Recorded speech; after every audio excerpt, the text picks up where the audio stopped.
लंबे समय से फ्लैट बायर्स की जो समस्या है वो जस की तस बनी हुई थी। इसको लेकर के जो उत्तर प्रदेश सरकार है उसने एक जो अमिताभ कांत की कमेटी की जो एक ड्राफ्ट बनाया था उसको जो है लागू कर दिया गया है। इस समय मैं मौजूद हूँ ग्रेटर नोएडा के इको विलेज 2 एक्सटेंशन इलाके में, जहाँ पर करीब जो है एक पूरे ग्रेटर नोएडा वेस्ट में लाखों में फ़्लैट है। बताया जाता है कि करीब 3.5 लाख से अधिक जो है वो ग्रेटर नोएडा वेस्ट में फ़्लैट है। और ये जो फ्लैट बायर्स हैं ये लंबे समय से अपनी रजिस्ट्री की लड़ाई लड़ रहे हैं, क्योंकि ज़्यादातर बिल्डर जो है वो डिफ़ॉल्टर हो चुके हैं, कुछ बिल्डर जेल में हैं। लेकिन इनको जो घर है, घर तो मिल गया है, लेकिन उसका मालिकाना हक जो है वो अभी तक नहीं मिला है। इस पर बातचीत करने के लिए हमारे साथ में कुछ यहाँ पर फ्लैट बायर्स हैं, उनसे बातचीत करते हैं। सर, ये बताइए कि जिस तरीके से जो अमिताभ कांत कमेटी की जो ड्राफ्ट है वो लागू करने के लिए उत्तर प्रदेश सरकार ने कैबिनेट में मंजूरी दी, इसका आपको क्या फ़ायदा मिलेगा, आप बताइए सर। देखिए, अमिताभ कांत की सिफारिशें जो लागू करने की बात की गई है, इसमें डेफिनेटली रजिस्ट्री को लेकर फ़ायदा होगा। लेकिन जिस सोसाइटी को आप देख रहे हैं सुपरटेक इको विलेज 2, ये एनसीएलटी में है, इस पर क्या क्या प्रभाव पड़ेगा इसकी अभी क्लैरिटी नहीं है। लेकिन सिर्फ रजिस्ट्री को लेकर के हमें खुशी नहीं मनाना है, और भी बहुत सारे मुद्दे हैं जिस पर भी सरकार का बिल्कुल ध्यान नहीं जा रहा, ना मेट्रो पे, ना अंडरपास पे, ना फ्लाईओवर पे। तो हर चीज़ के लिए हम लोग धरना प्रदर्शन करते हैं। एक मूर्ति पे 1 साल से ऊपर कंटिन्यूअस धरना देने के बाद आज ये सिफारिश लागू करने की बात हुई है। ये 1 साल से ऊपर का अथक प्रयास है नेफोवा का।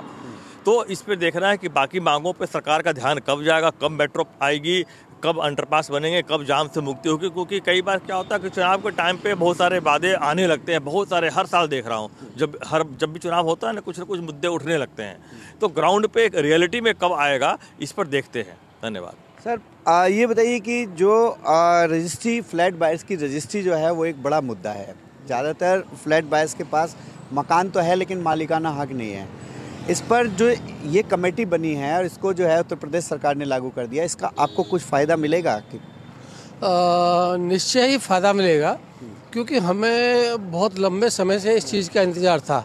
हम लोगों ने लगभग यहाँ आसपास के सभी प्रोजेक्ट में 2010 के आसपास यहाँ प्रोजेक्ट बुक हुए थे, और इस उम्मीद के साथ हुए थे कि ये दिल्ली एनसीआर का एक मेन हब होगा नोएडा, और इसी उम्मीद की वजह से यहाँ फ्लैट भी बुक हुए थे। लेकिन यहाँ सुविधाओं का भी अभाव था।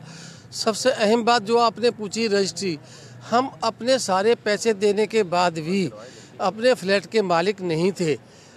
लेकिन सरकार को कल हमें ऐसा लगा है कि हमें योगी जी से जो उम्मीद थी, कल हमें ऐसे लगने लगा है कि हाँ, हम अब कुछ अपने कामों पे तरक्की पा रहे हैं, कुछ प्रगति हमें मिल रही है, वो सरकार हमारी तरफ को सोच रही है।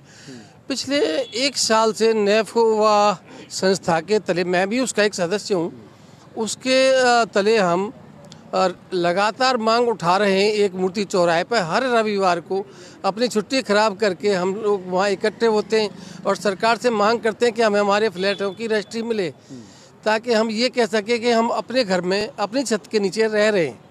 नहीं सर, ये जो अब तो आपकी रजिस्ट्री का रास्ता साफ हो गया है, क्या कहेंगे इस पर? इसमें उम्मीद है अभी, देखिए, लेकिन है ये है कि जल्दी होना चाहिए। उम्मीद पे उम्मीद, जैसे तारीख पे तारीख होता है ना, ये चीज़ नहीं होना चाहिए। सरकार से यही दरखास्त है।